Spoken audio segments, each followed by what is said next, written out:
আপনি কি এসআইআর এর ফর্ম ফিল আপ করেছিলেন? তাহলে এই ভিডিওটা আপনার জন্য ভীষণ জরুরি, কারণ অনেক ভোটারের নামেই ইতিমধ্যে হেয়ারিং বা শুনানির নোটিশ ইস্যু হয়ে গেছে, কিন্তু তারা কেউ জানেই না আপনার নাম আছে কিনা আর আপনাকে কোথাও যেতে হবে কিনা। সেটাই আজকের এই ভিডিওতে আমি পরিষ্কার করে দেব। না, এসআইআর এর ফর্ম ফিল আপ করে ইতিমধ্যে যারা জমা দিয়েছেন তাদের মধ্যে অনেকের ক্ষেত্রেই এখন হেয়ারিং বা শুনানির নোটিশ ইস্যু করা হচ্ছে, বিশেষ করে যাদের নাম বা বয়সে মিসম্যাচ রয়েছে, যাদের রিলেটিভ নেম যেমন বাবা মা স্বামীর সাথে গরমিল আছে, অথবা ডকুমেন্ট সংক্রান্ত কোনো সমস্যা রয়েছে। এই ধরনের ভোটারদের জন্য বিডিও অফিসে অথবা ইআরও অফিসের মাধ্যমে হেয়ারিং বা ডকুমেন্টস ভেরিফিকেশন করা হচ্ছে। সাধারণত এই হেয়ারিং নোটিশগুলো আপনার বিএলও অথবা বুথ লেভেল অফিসারের মাধ্যমে আপনার বাড়িতে পৌঁছে দেওয়ার কথা, কিন্তু বাস্তবে দেখা যাচ্ছে অনেক ভোটার এখনো বিএলওর কাছ থেকে কোনো নোটিশ পাননি। সেই কারণে আজকের এই ভিডিওটি অত্যন্ত গুরুত্বপূর্ণ। আজকের এই ভিডিওতে আমি আপনাদের দেখাবো আপনার ভোটার কার্ডের বিরুদ্ধে কোনো হেয়ারিং নোটিশ ইস্যু হয়েছে কিনা, আপনাকে ডকুমেন্টস ভেরিফিকেশনের জন্য কোথাও যেতে হবে কিনা, আর সবকিছু নিজে নিজেই অনলাইনে কিভাবে চেক করবেন। প্রথমে আপনাকে আপনার মোবাইল বা কম্পিউটারে যে কোনো একটা ব্রাউজার ওপেন করে নিতে হবে। ব্রাউজার ওপেন করে নেওয়ার পর আপনাকে লিখতে হবে এখানে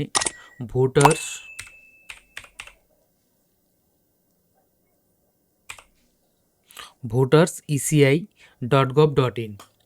এই ওয়েবসাইটটি আপনাকে প্রথমে লিখতে হবে voters.eci.gov.in, ভোটার সার্ভিস পোর্টাল। এই ভোটার সার্ভিস পোর্টালটি আপনার সামনে চলে আসবে। এই ভোটার সার্ভিস পোর্টালে আপনারা ক্লিক করবেন।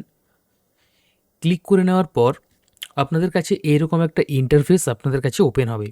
এরকম একটা ইন্টারফেস ওপেন হওয়ার পর আপনারা দেখতে পাবেন submit document against notice issued.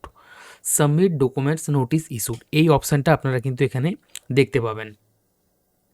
এরপরে কি করতে হবে না, এখানে আপনাকে সাবমিট ডকুমেন্ট এগেইনস্ট নোটিশ ইস্যুতে ক্লিক করতে হবে। ক্লিক করার পর এখানে আপনাকে কি দিতে হবে, হয় আপনার মোবাইল নাম্বার অথবা আপনার এপিক নাম্বার। আপনার মোবাইল নাম্বার অথবা এপিক নাম্বার, আপনি যদি আপনার এপিক নাম্বার দেন বা ভোটার কার্ড নাম্বার দেন, তাহলে কিন্তু আপনার ভোটার কার্ড নাম্বারে যে মোবাইল নাম্বার লিঙ্ক রয়েছে সেটাতে ওটিপি আসবে।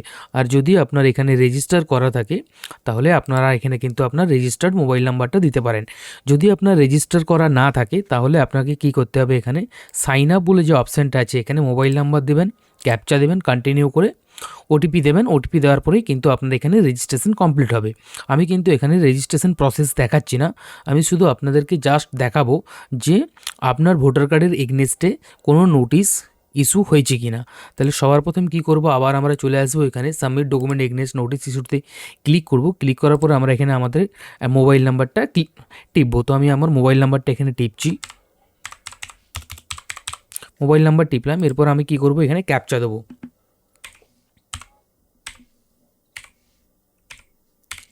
ক্যাপচা দিয়ে আমি কি করব, রিকোয়েস্ট ওটিপিতে ক্লিক করব।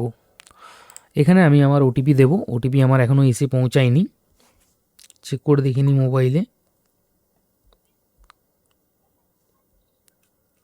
হ্যাঁ, ওটিপি চলে এসছে। ওটিপিটা আমি এখানে বসাচ্ছি। ওটিপি দেওয়ার পর ভেরিফাই অ্যান্ড লগ ইনে ক্লিক করব। ওটিপি দেওয়ার পর ভেরিফাই অ্যান্ড লগ ইনে ক্লিক করার পরেই আপনারা কিন্তু এইরকম একটা ইন্টারফেস দেখতে পাবেন যে এন্টার এপিক নাম্বার বা নোটিশ রেফারেন্স নাম্বার। তো আমি এখানে আমার এপিক নাম্বার মানে ভোটার কার্ড নাম্বারটা আমি এখানে আমার বস করাবো। তাহলে ভোটার কার্ড নাম্বারটা আমি এখানে বস করাচ্ছি।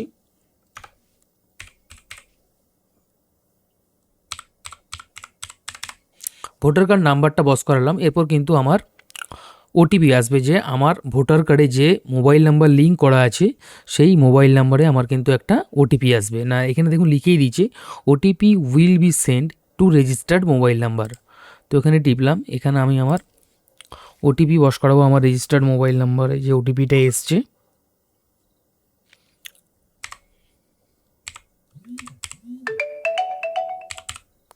ওটিপি আসার পর আমি এখানে কি সার্চ অপশানে ক্লিক করব। সার্চ অপশানে ক্লিক করার পর এখানে আপনারা দেখতে পাচ্ছেন no notice has been issued চলে গেল। আরবার সার্চ করে নিই।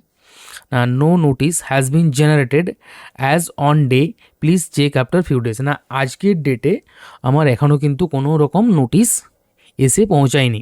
তো আপনাদের যদি এখানে নোটিশ এসে পৌঁছায় তাহলে আপনাদের এখানে কিন্তু যদি এখানে দেখেন আপনার নামে কোনো হেয়ারিং নোটিশ ইস্যু হয়েছে কিনা, যদি হয়ে থাকে তাহলে কোন অফিসে যেতে হবে, কোন তারিখে শুনানি রয়েছে, কোন কোন ডকুমেন্টস লাগবে, সব তথ্যই এখানে কিন্তু পরিষ্কারভাবে শো করবে। হ্যাঁ, আর যদি আপনার নামে হেয়ারিং নোটিশ ইস্যু হয়ে থাকে তাহলে এই তারিখ একদম মিস করবেন না, কারণ সময় মতো নির্দিষ্ট অফিসে গিয়ে সমস্ত প্রয়োজনীয় ডকুমেন্টস নিয়ে শুনানিতে হাজির হওয়াটা অত্যন্ত জরুরি, না হলে ভবিষ্যতে আপনার ভোটার কার্ডে সমস্যা হতে পারে। আর এই ভিডিওটা সব ভোটারদের জন্য খুবই গুরুত্বপূর্ণ। সমস্ত বন্ধু, পরিবার ও পরিচিতদের সাথে অবশ্যই শেয়ার করুন যাতে কেউ অজান্তে নিজের ভোটাধিকার হারিয়ে না ফেলে।